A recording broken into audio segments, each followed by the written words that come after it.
After a year on the road, I thought I'd get tired of traveling. The endless clatter of railways, highways, and everything in between. But as my train pulled into the station at Bellariva, I felt every bit as excited as the first day of my journey. A whole year. It felt like a lifetime. The places I'd seen, the people I'd met, of course, the forgotten treasures I'd given a new lease of life along the way. I'm a restorer by trade. Bringing our most beloved possessions back to life is what I love to do. I'd been traveling for months, working my way from one town to the next, fixing everything from family heirlooms to VCRs. Bellariva was my chance to take a break. Unfortunately, that would have to wait until after I'd unpacked.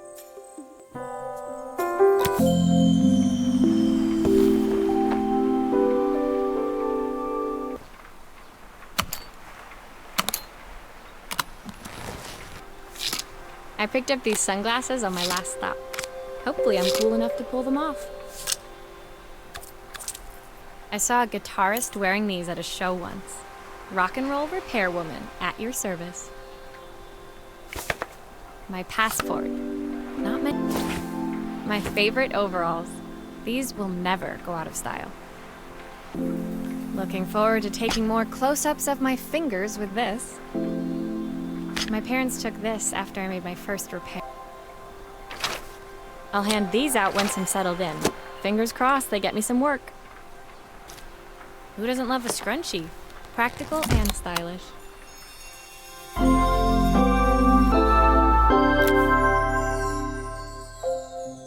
Finally, I'd made it to Bellariva. I'd come for the food festival, taking place in a few days' time. After living off TV dinners and instant ramen for the last few months, I was craving a decent meal. Of course, I'd need to earn enough money to pay for it, so I figured I'd head out the next day and find some work. My parents never wanted me to go. They wanted me to stay in their shop and have a simple, stationary life. I knew there was a world out there, beyond the four walls of our antique store, that I had to be a part of.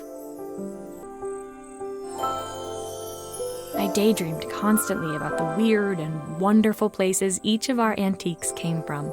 I loved figuring out their stories, revealing the memories hidden beneath the screws and wires. My story in Bellariva began with a little girl, and a voice she was longing.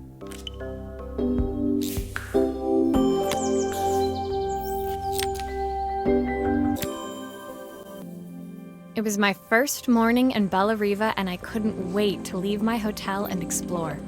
It was a quiet town, its streets and alleyways basking peacefully in the hot morning sun. In the main square, meanwhile, preparations were underway for the festival in a few days' time. As I handed out my flyers, I wondered what the people of Bellariva would need me to fix. So far, everything here seemed perfect. I was starting to worry I'd made a mistake when I felt someone tapping me on the back. Hi, I'm Izzy. It was a little girl, maybe 7 years old, who must have gotten hold of one of my flyers. She rummaged around in her backpack until she hauled out a battered red cassette deck. My tape is broken and I can't make it work anymore. I tried to fix it myself, but there's this metal thing in the way. Can you try?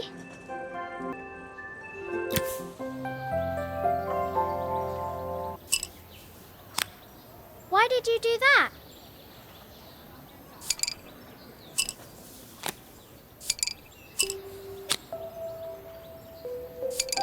How did you do that? I didn't see.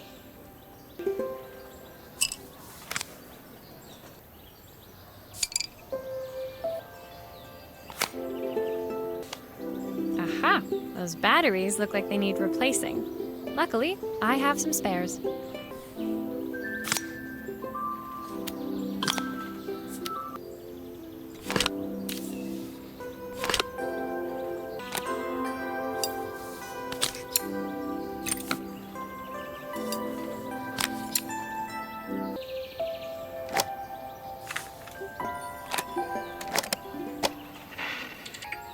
Will you dream a dream for me?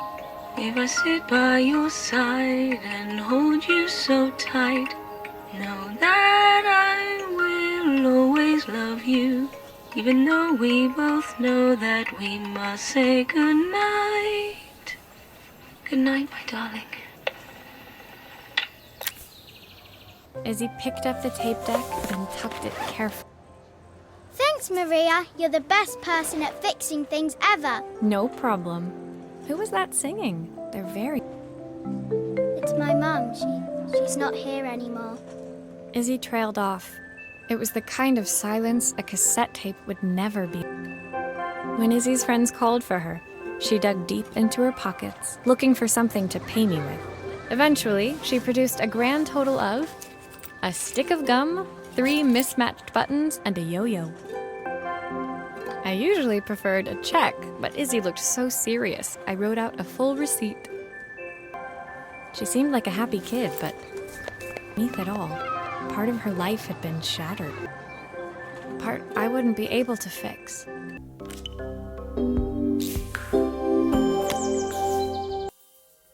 My first repair complete, I spent the rest of the day doing small jobs in and around the square. I was exhausted when I got back to my hotel and found a message asking me to make one more visit. The address led me to a quaint little house, a stone's throw from the beach. Bathed in the evening light, it looked beautiful, in spite of its flaking paintwork and chipped tiles. The front door was opened by a harried-looking man, still dressed from a long day at the office. Are you Maria? My name's Joseph. I'm Isabel's father. I'm so sorry she bothered you this morning. Please, come in. I'd like to settle up properly. On the mantelpiece, I saw the remains of a broken statue. Without thinking, I picked up a fragment. Ah, my father's statue. What's left of it, at least. Yet another way I'd have disappointed him. It survived 100 years in this family. But 5 minutes with Isabel and... Do you think you can salvage it? Will you be able to see the glue afterwards? I don't want people seeing the cracks.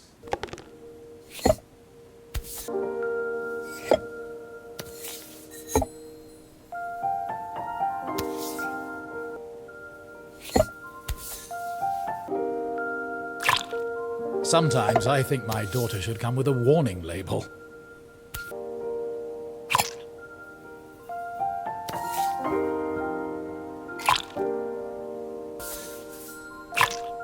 Is this glue really strong enough to hold everything together?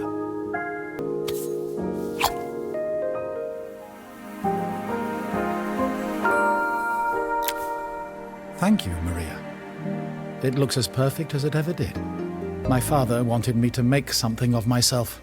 He didn't have time for anything less.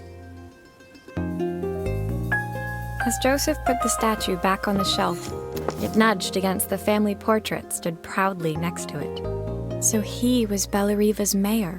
And that was Izzy's mom. They must both miss her so much.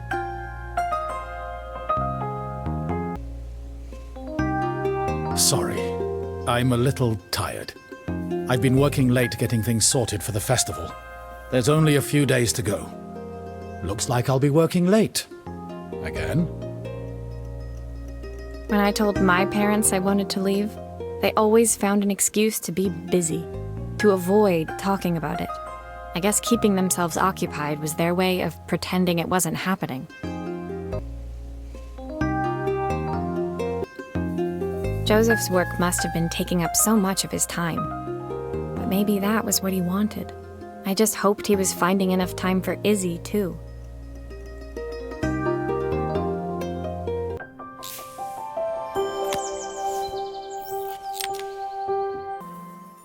My second day in Bella Riva dawned bright and clear, another beautiful sunny morning.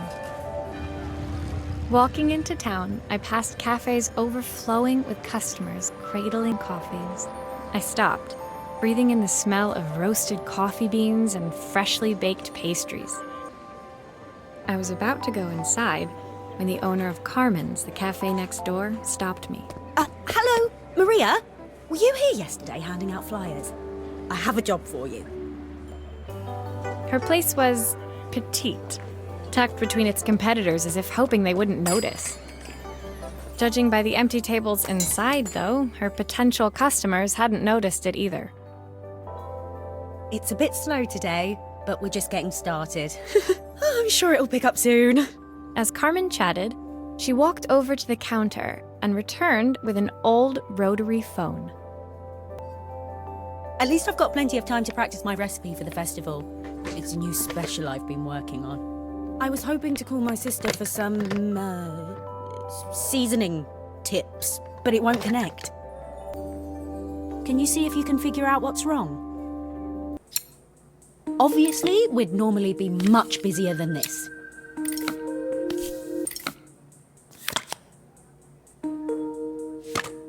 You can fix it, can't you? I can't afford to replace it.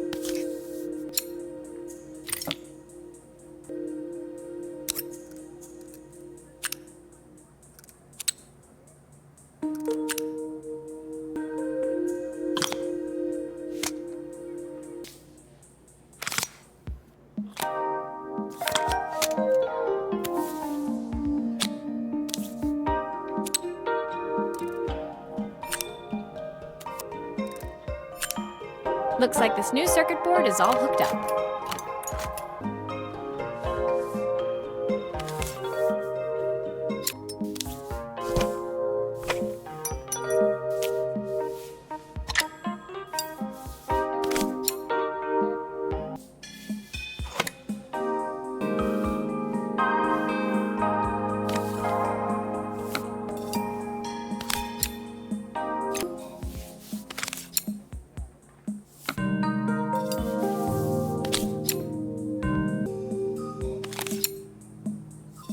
Should make sure I screw everything back together.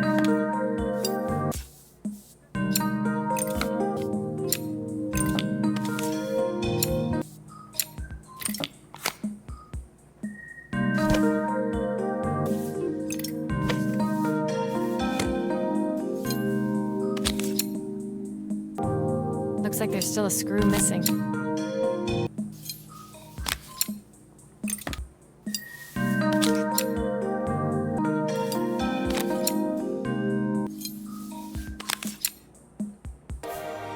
When I handed the phone back to Carmen, she seemed almost reluctant to take it from me. So it's all working now, is it? I don't have to leave it to dry or let it cool down? Nope, it's ready to go. It'll be ringing off the hook in no time. That's if I can pay my phone bill anyway. And the rent and the suppliers. Anyway, take a seat and I'll be right with you. Your coffee's on the house. I sat at one of the empty tables, while at the counter, Carmen had started dialing the phone. Hello? How's my favourite sister doing today? As she talked, Carmen became more and more tense. This didn't seem like a call for some cooking advice. I know I still owe you from last time, but I can't afford to take part in the festival if I don't pay. I could almost feel the eye roll at the other end of the line. You don't need to be here, though. Can't you just put the check in the post? When the call ended, Carmen brought me my coffee, her hands trembling. Sorry about that. My sister's decided to fly in for a visit. Oh God, I have to get ready. Actually, I might have another job for you. Can you come by tomorrow?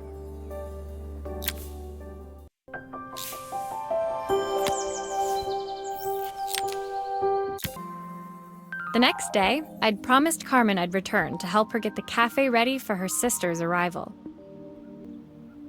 I was about to set out when I received an unexpected call from my hotel's reception desk. Apparently, another guest had asked for me by name. Curious, I took the creaking elevator up to the top floor and made my way to the room number they'd given. I knocked. Are you here about the camera? It's about time. The woman in front of me was immaculate. Not a hair out of place or a crease to be seen. My sister... So this was Carmen's sister? The two of them couldn't have been more different. Inside her room, I saw a beautiful reflex camera. Any professional photographer's dream. The viewfinder is completely dark. I can't see anything through it at all. I assume you can figure out what's wrong.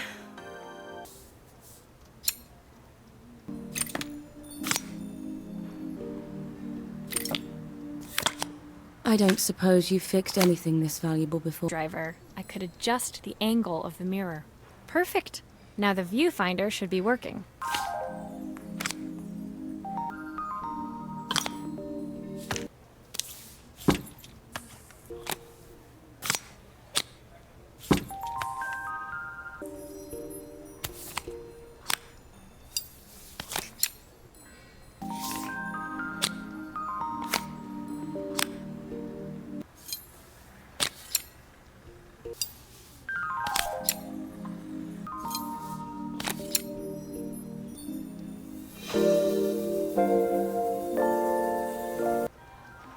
I felt a pang of envy as I handed the camera to Helena. It put my disposable to shame. I picked it up on my first trip to Paris. Edition. The first of its kind. It cost me 3 months' salary. I had no idea what 3 months' salary meant to Helena, but I was pretty sure it was more than I could afford. It was strange, really, that we were even staying in the same hotel. I'd picked this place because it was cheap and cheerful, but surely she could afford somewhere better? She took some test shots, fiddling with the camera settings until she was absolutely satisfied. This work is immaculate. At least there's one person in this town who knows what they're doing. Sending you to me might be the first thing Carmen's actually gotten right. I wondered why Helena bothered coming if she thought so little of her sister. I hear nothing from her for weeks. Honey, if she thinks I'm lending her another penny, she'll have to convince me it's not a total Good. If Hurricane Helena was about to hit, I hoped...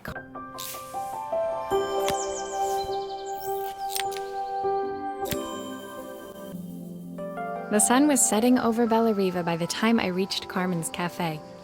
From the outside, it looked as quiet as ever, but inside, I found Carmen cleaning like her life depended on it. Maria!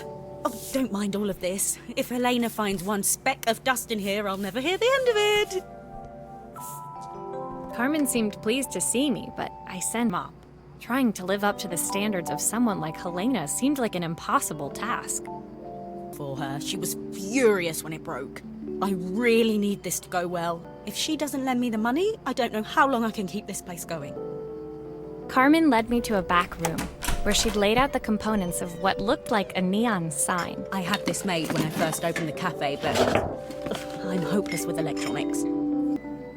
So there was supposed to be a sign outside. This might explain the lack of customers. I'd like to put it up before Helena gets here. Can you give it a try?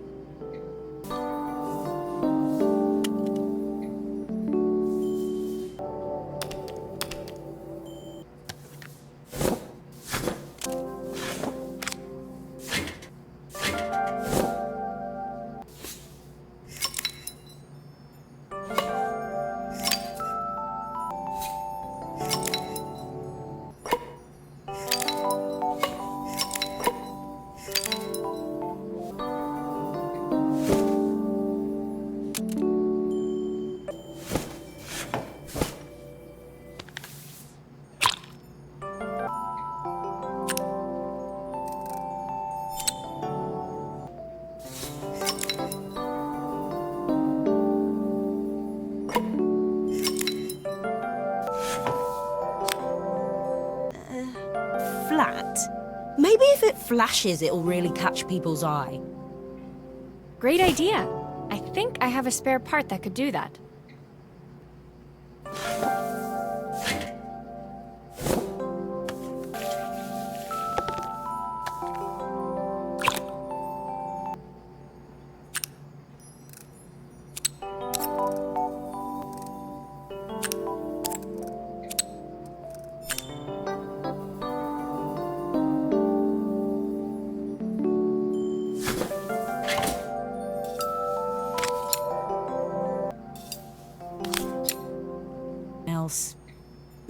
had one of these.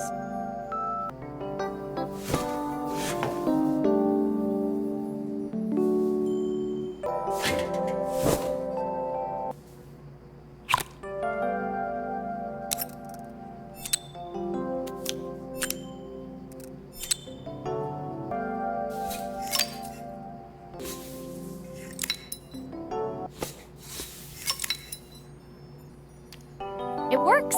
I'll screw everything together again and you'll be set.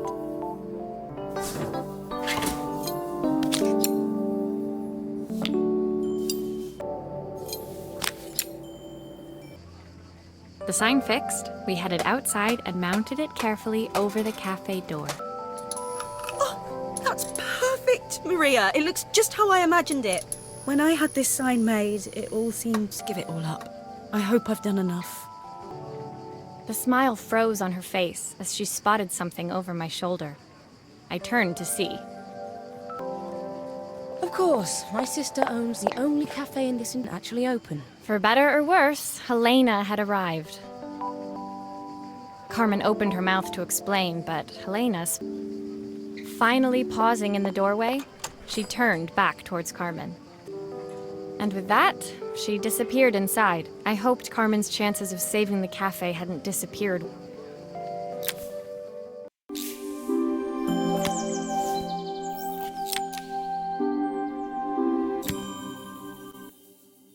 It was the day before the festival, and the whole town was busy getting ready. I had more work than I knew what to do with. When Joseph called with another job, I was craving the cool quiet of his and Izzy's seafront house. I'd barely reached their front door when I heard someone call me. Psst, Maria, I need your help. Quickly, it's top secret. It was Izzy, peeking out from the side of the house. She beckoned for me to follow her. She led me through to a beautiful, unruly garden overflowing with flowers of every color.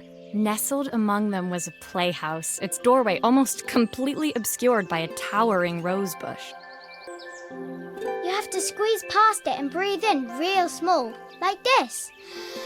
Izzy took in a big gulp of air and crawled through the gap and into the playhouse.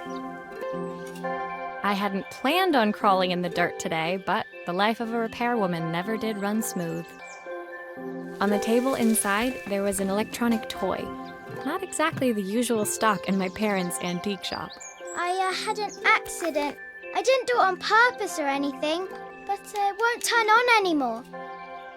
Can you fix it for me?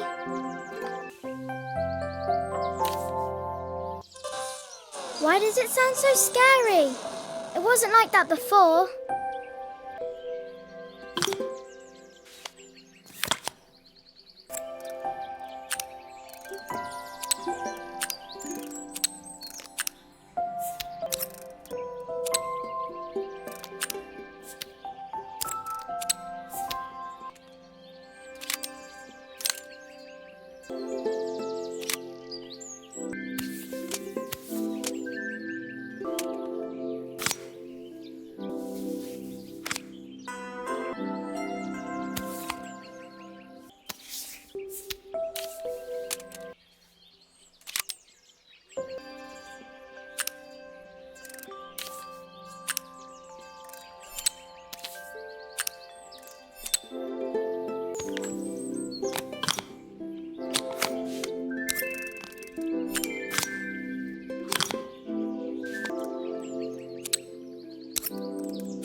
Do grown-ups play games as well?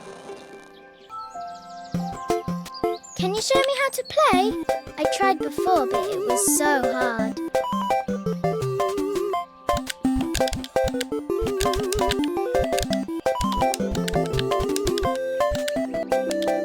There's still a part I need to attach. Where does it go?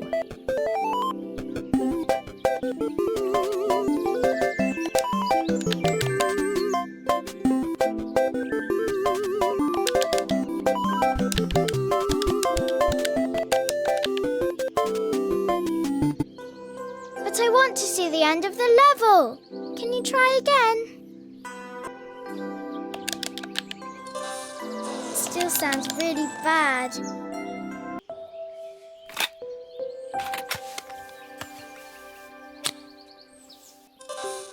Still sounds really bad.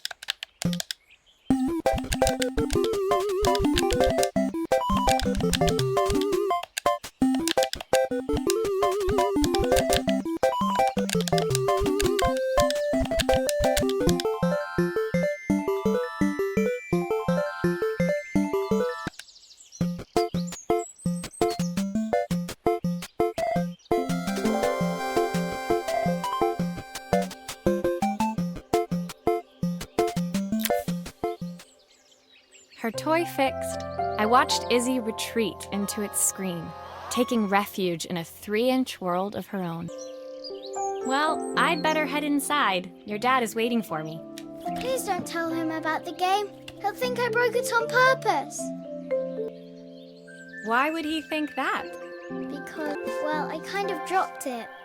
At the wall. Izzy looked down, scuffing her shoes on the worn floor of the playhouse. My dad said I have to go to this stupid festival tomorrow and put on a stupid dress, and I don't want to. All he cares about is working. He never wants to see me unless it's for his job. I'm not going. He can't make me. With that, Izzy dove back through the rosebush and disappeared into the wilds of the garden. She couldn't be expected to see that her dad was struggling too. It made me think, had I really tried hard enough to understand my parents' point of view? I was so focused on the adventures ahead of me